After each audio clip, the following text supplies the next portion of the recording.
Speaker, Crystal Musso's life mattered. She is dearly missed by her friends, family, and her children. We now know, of course, that the government will not call an inquest into her death. But new information is coming to light from the critical incident investigation into her death, and this information is very concerning. The company contracted to transport Crystal out of province, used staff that did not have the proper training, and used vehicles that did not have the right equipment to care for ICU patients. I'll table a document that lays this out. Does the Premier agree that a team transporting ICU patients should have the necessary training and equipment to do so safely?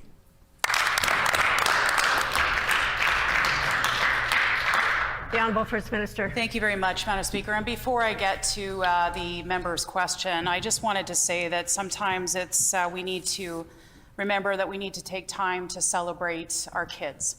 And last night, it was a proud mom moment for me. It was a proud parent moment for both my husband and I when we were at a hockey rink in Selkirk, and Tommy and his high school hockey team were playing the St. Paul's Crusaders, and they defeated the Westwood Warriors to become the Manitoba Provincial High School Hockey Champions. Madam Speaker, I just want to congratulate Tommy, all his team members, and the coach Andrew Harder for their victory last night. Madam Speaker, it's an exciting day for our family, and just thank you for the opportunity to say a few words about that, Madam Speaker.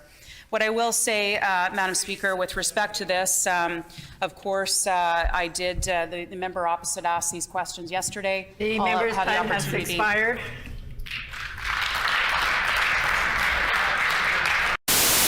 Ones that were most stunning. They include a book called Anti-Racist Baby by Ibram Kendi.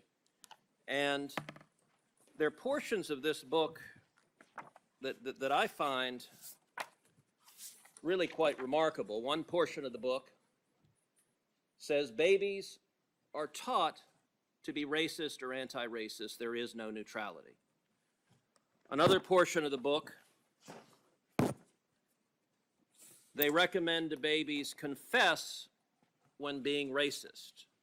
Now, this is a book that is taught at Georgetown Day School to students in pre-K through second grade, so 4 through 7 years old.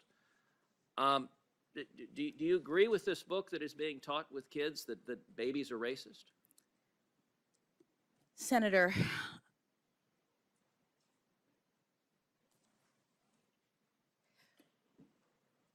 I do not believe that any child should be made to feel as though they are racist, or though they are not valued, or though they are less than, that they are victims, that they are oppressors. I don't believe in any of that.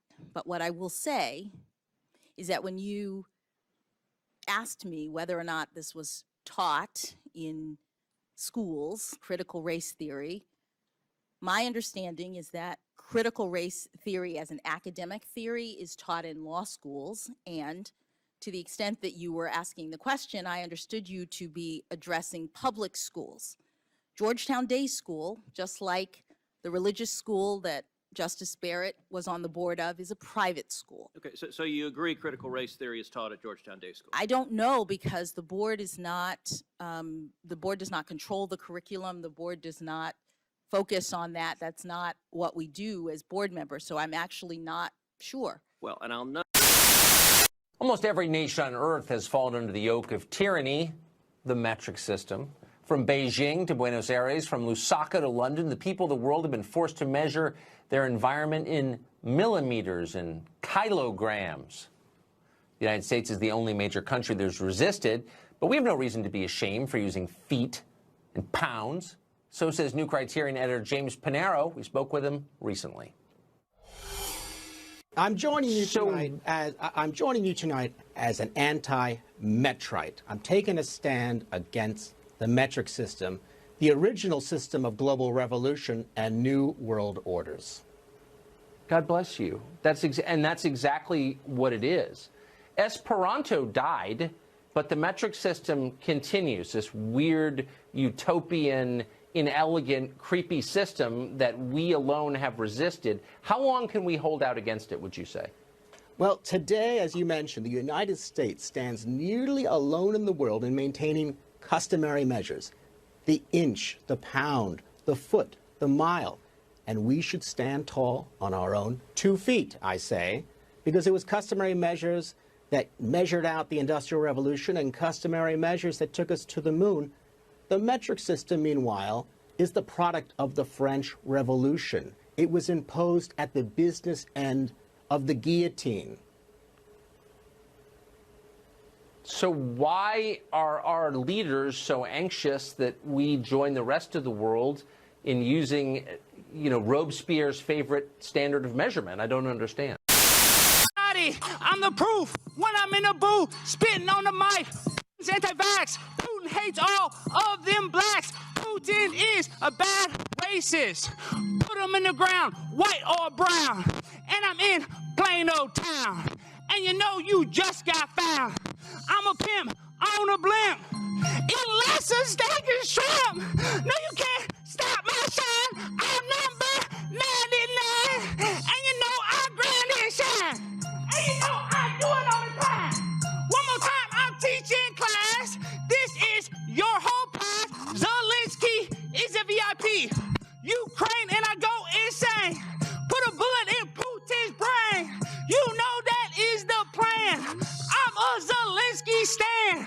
I love you, Vladimir Zelensky. You are so smart. What's that smell? Did somebody fart? No way. What can you say? Vaccinate me straight or gay.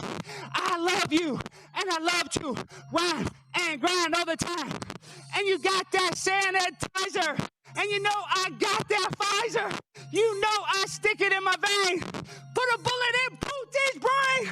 Do it for the Ukraine. Before I go insane, let me antibacterial my body at the party. Sipping Bacardi, the flow. And I am a pimp, cause I am on a blimp. Eating lots of steak and shrimp. One more time, I'm 99. And I grind and shine. Gas price is way too high. Vladimir Putin needs to die. Gas price is way too high. Vladimir needs to die. I'm the truth in the booth. Take my picture. I'm a winner. I'ma eat you for dinner. Okay. You want to go to? I just want to say, I love you. We need to take out Vladimir Putin, like Lindsey Graham said. Thank you, Mayor Mullins. I appreciate the time. Peace. God bless you all. Primetime Stein on Instagram. Thank you. We got you down. We got you down. The next.